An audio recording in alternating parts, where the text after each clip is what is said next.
Kör olasıca gözlerim, nereden gördün o zalimi?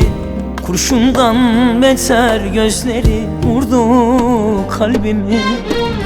Kime nasıl anlatayım onu nasıl sevdiğimi? Ben ölmüşüm neye yarar umrumda sanki? Kime nasıl anlatayım onu nasıl sevdiğimi?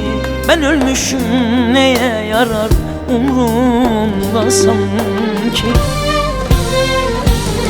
Ah, biliyor musun seni nasıl sevdiğimi?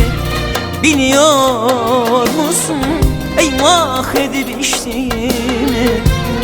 Biliyor musun ne acılar çektiğimi? Biliyor musun zalim, biliyor musun? Biliyor musun seni nasıl sevdiğimi? Biliyor musun eyvah edip içtiğimi?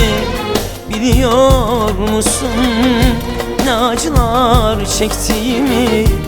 Biliyor musun zalim, biliyor musun?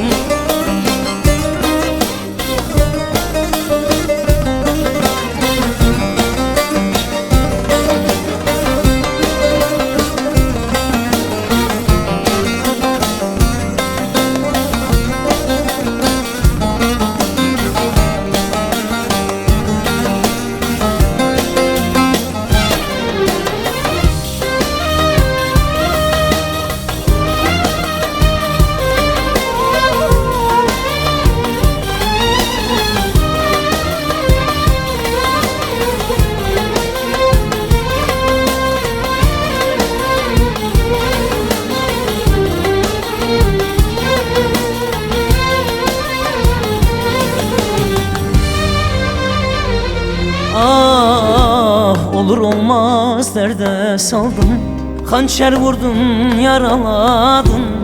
Dönüp ardına bakmadan bırakıp gitti. Anlatamadım derdimi, yüreğimin hasretini. Sana olan bu sevgimi bırakıp gitti.